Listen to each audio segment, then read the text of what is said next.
showtime! Jambalaya! Jambalaya! If you want something good, eat as much as you can.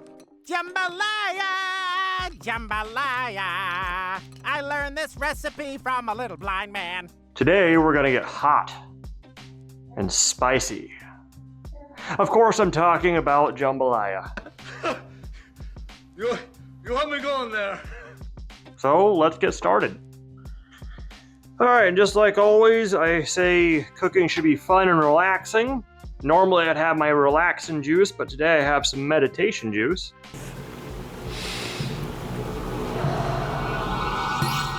Ooh, yummy, yummy, yummy. We'll be utilizing this later on in our dish as well. So I recommend, if you're going to do this jambalaya, go get yourself like a nice full flavored beer. Like a Heineken, Sam Adams works pretty well. This is just the Aldi knockoff Sam Adams, but it'll serve the purpose just fine. All right, but before we get to all that, we're gonna work on our veggies. We're gonna start with, there we go. Gonna start with a stick of celery.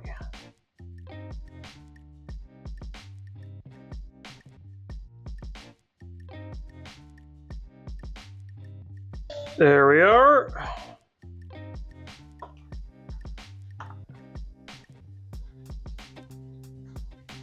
Next, we're going to dice up an onion. I only have 3/4 of an onion, but I would recommend if you're at home and you have a whole onion, use the whole thing. There we go. If you only have a half an onion, I think you'll get away with it just fine. I do recommend a whole onion though, just for the flavor. But we're gonna dice this whole thing very small.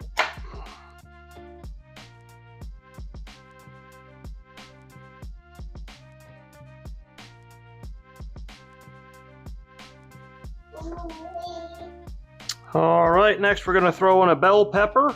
It doesn't matter which color, just get whichever one you like.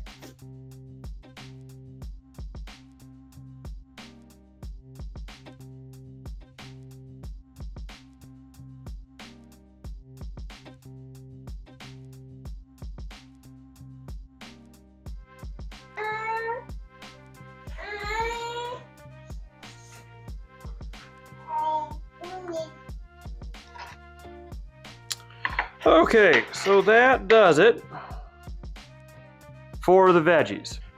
All right, so next we're gonna go on to our meat. We're gonna start with our beef, and we're going to season it with some salt.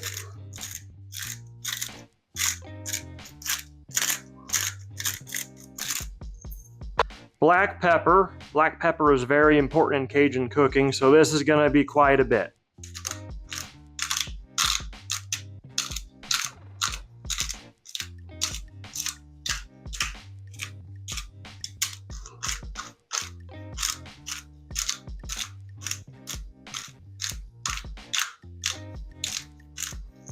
Okay, have some garlic powder,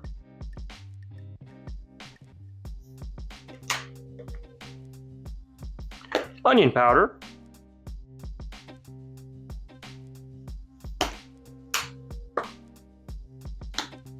chili powder,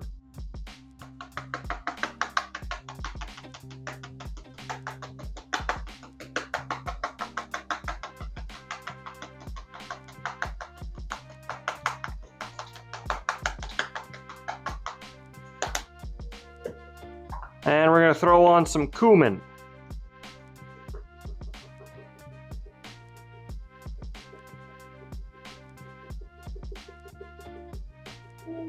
There we go.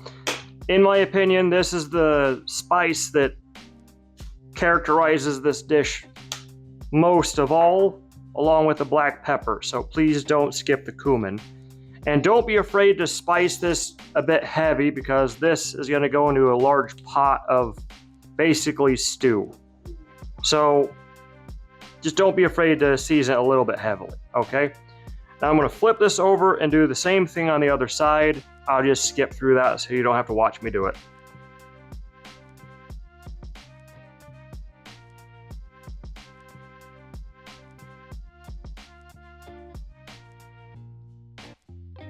Now we have the pot all heated up. I'm going to throw the beef and the veggies right in that frying pan.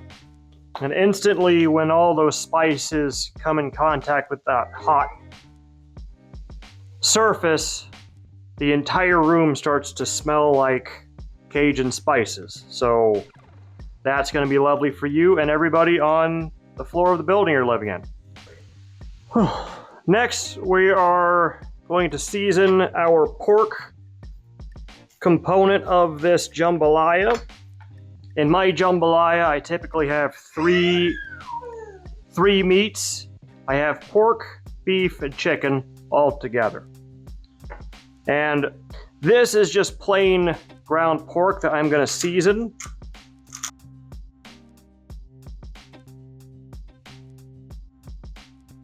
I'm seasoning this with my 4 favorites, the onion powder, garlic powder, salt, and pepper, just because I don't know how much spice my wife and daughter can take.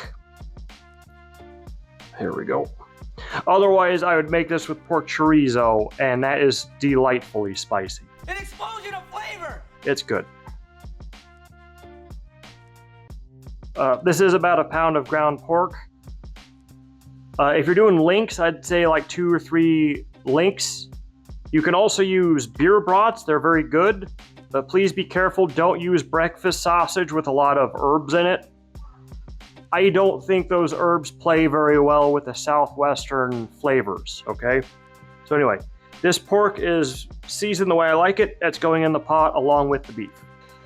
All right, it's time for our last meat component. We have chicken, and I like chicken thighs because they're nice and juicy and rich and delicious, okay? Let's see, there's nothing wrong with a good chicken breast. There we go. Those are all fine and good, but I think thighs just have a little bit extra depth of flavor, otherwise known as umami to the Japanese.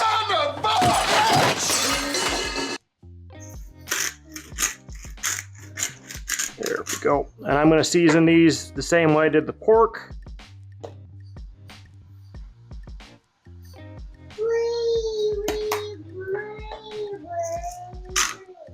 There we go. I'm going to flip these over and season them the same way.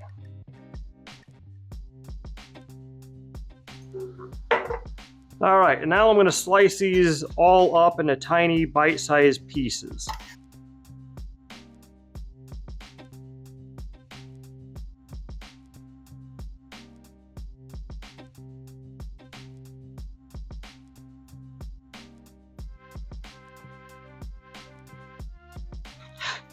Alright, and I still have a bunch of spices on this cutting board, so I'm going to use the chicken to kind of mop that up. I don't want to waste any of it. So, and this whole thing is going to go in the frying pan with everything else. Alright, now we got to chop all this up. Make sure all that meat is nice and mixed up with the veggies. I have it on a medium-high heat. I'm going to put the lid on. There we go. And we're going to let it cook kind of like we would a hash. So I'd say let her cook for about, say, 10-15 minutes. Check on it periodically. And I'll see you in a minute.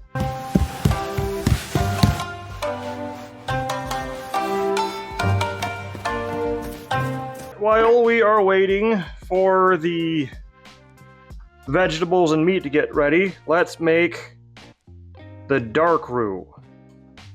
There we go. That's one of the things that separates Cajun cooking from other cooking is they use the darkest roux, I believe. The way that I think about the Cajun dark roux is it is done right before it's burnt. So like you have to go right up to that line. And there's 2 ways to go about it. The traditional way is you pour in your oil, you pour in your flour, you stir the flour until it turns like melting chocolate. And that takes about an hour if you want to do it. Which is fine. You can totally try that. but I don't want to wait a whole hour to then find out that I've screwed up. So I learned another way to do the dark roux from a dude, Isaac Toups. Yes, Isaac Toups on his cooking channel. And it was really cool. So basically the way we do that is we're going to get the oil up until it starts to smoke. We're going to pour in our flour and stir it vigorously until it turns to that milk chocolate color, okay? And the ratios are always hard to figure out, so the way I do it is I'm going to pour in my flour until it starts looking like wet sand at the beach, okay? This is a point where you have to be kind of careful because this is really, really hot and it burns super quick. So there we go. I think it might be right. All right, cool. It's cooking pretty quick.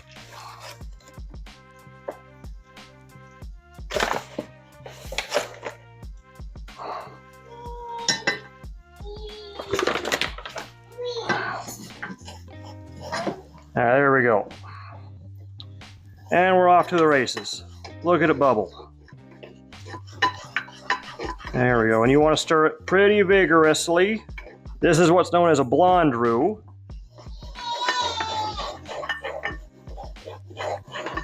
There we go.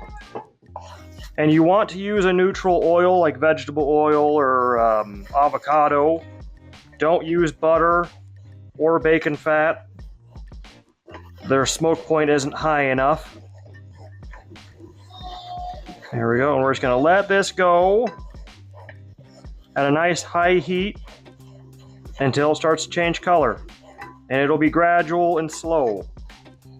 So this is the point when you want to grab your meditation juice and just think about life.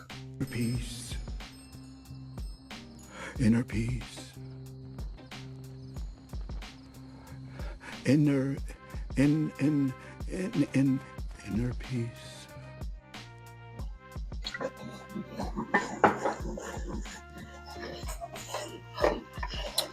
I am going to speed this up for the video so you don't have to watch the entire process.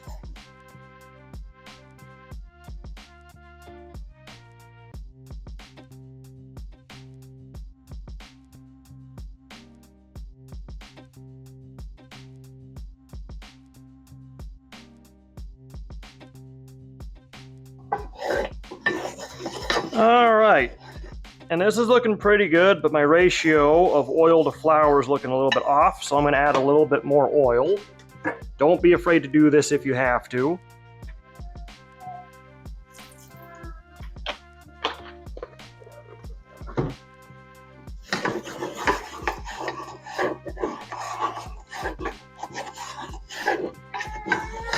Because that oil will not take long to heat up.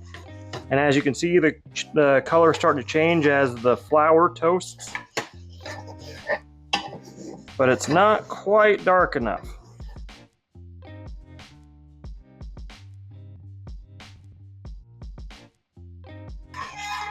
Alright, so it's getting pretty dark. And as it gets darker, I'm going to turn my... As it gets darker... Let's see, the darker it gets, the more I want to turn my heat down. Because this is going to start getting really close to where it needs to be. All right.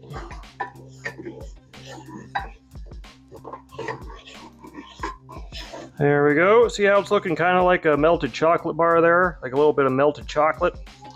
We're going to go slightly darker, and then we're just going to toss it all straight into this pot over here.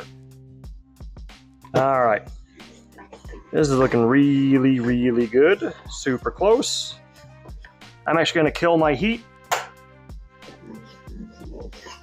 I'd rather be safe than sorry when it comes to this roux. I don't want to waste any flour. I don't want to waste any oil. Most importantly, I don't want to waste any time. There we go. This will continue to cook. I'm going to set it back here, completely off the heat, so that way it's ready when I want to use it 100%.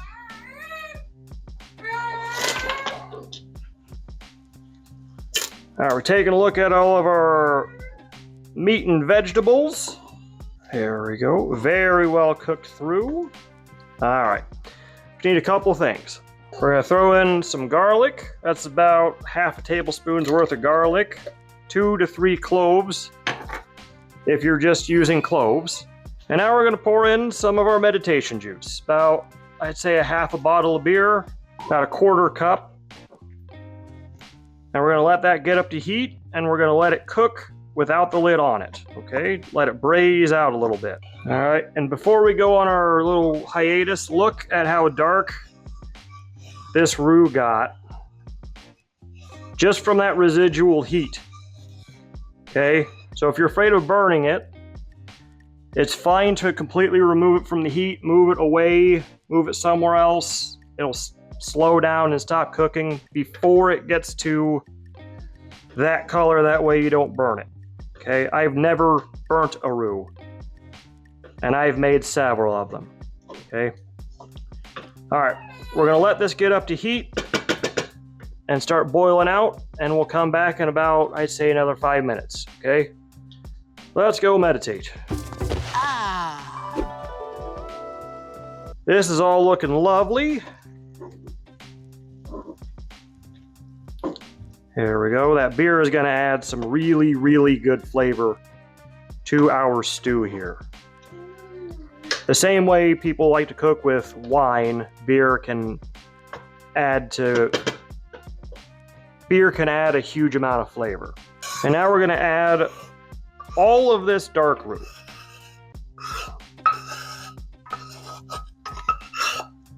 There we go. That's going to give us a nice richness with that toasted flour. There we go. And you'll be able to brag to all your friends that you can make dark roux. And you can make a dark roux in under 10 minutes. And they're not going to believe you. They're going to call you a liar, and they're going to send you to the funny farm where you have to bounce around in a straitjacket in a padded room.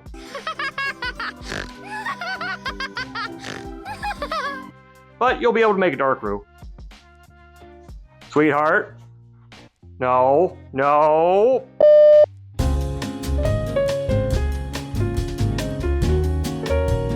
Sorry about that. My daughter was practicing her editing skills. Loves to chew on my mouse. Anyway, stirring in this dark roux, but we're almost done, I promise. The next things we have to add are about, I'd say, a cup to 2 cups of water. There we go. And if you have boxes of chicken stock at home, I would use boxes of chicken stock. It's extra flavoring. I tend to use chicken bouillon more than chicken stock, so I don't need the extra flavoring. I add water and I add my chicken bouillon as I go. Okay. Now we're going to let this get up to a boil on a medium-low heat. And we're going to let all of that dark roux cook until it's completely cooked out of this broth. Right now it's going to taste chalky and unpleasant. Kind of like your mom. I'll see you guys in 30 minutes. I let this thing cook for about 45 minutes. I was making some rice on the side here. If you have instant rice or something, it works perfectly well in this, but hang on. We're going to take a taste. Then he tastes it. Take one more taste of it.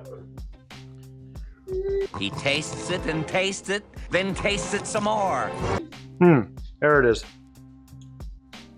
There it is. That's what I'm looking for. It's got that nice warmth to it. Even if you don't add a whole lot of spices, that cumin and the chili powder that you did add still brings in that nice amount of heat. Ooh, that's good. And if you get to this point and you taste it and it's not spicy enough, you can totally add more. You could totally add cayenne pepper and that'll work too to spice it up. But once we get it to this point, now is when we're going to add our rice. Okay, and we have 2 ways to go with rice. You can either cook it ahead of time like I did, cooking a pot of rice cooking a pot of rice along with the jambalaya and adding it in.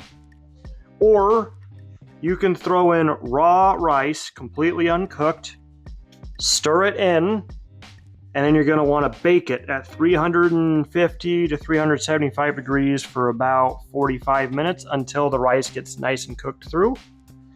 It's very, very good to do. It just takes a lot longer. There we go.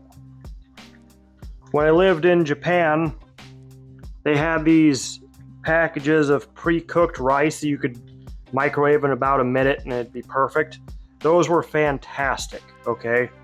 Yeah, I think it's gonna take this whole thing. This is about 2.5 cups worth of rice that I'm adding in here. Okay, now it's starting to look like jambalaya.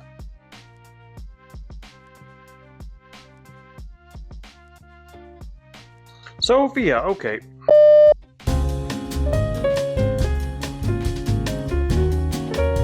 There we go, and just like that, this is starting to look like a pretty good jambalaya.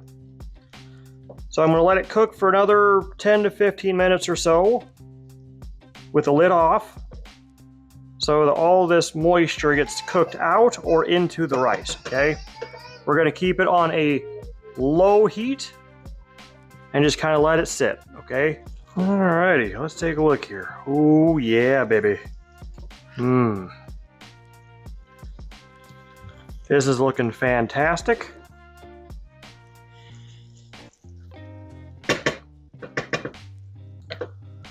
I'm gonna bowl this up and I'll see you guys over at the counter. And here we have it. Delightful bowl of jambalaya along with a beer. This is something I don't think is traditional, but I like to put a little bit of sour cream on there. Yeah, let's break some rules! There you go, just a dollop. That should be absolutely wonderful. There we go, let's take a taste of it.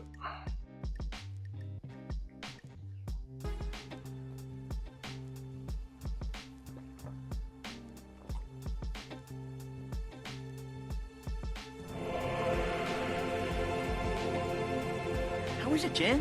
Tell us. It's beautiful. That is yummy.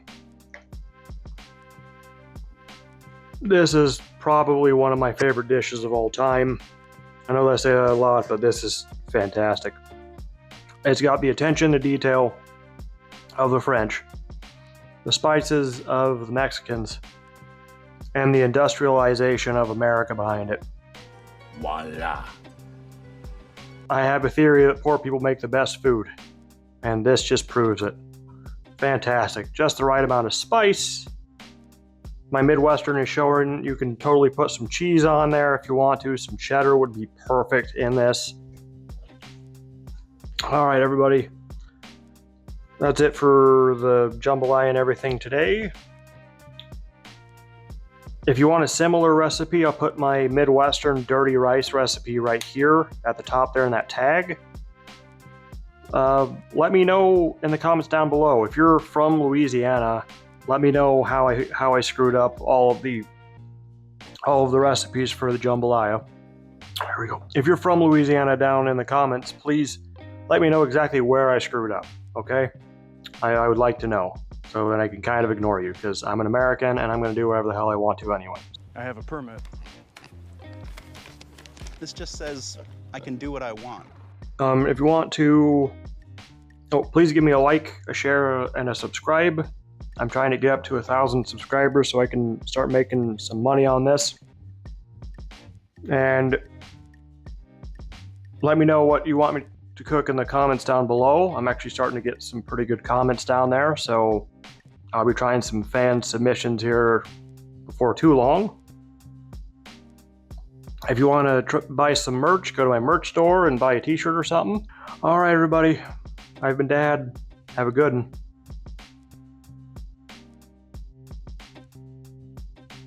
Now that I got the frying pan all heated up, I'm just going to throw the beef with all the spices directly into the frying pan and see what that looks like. All right. I'll do that again. Now that we have the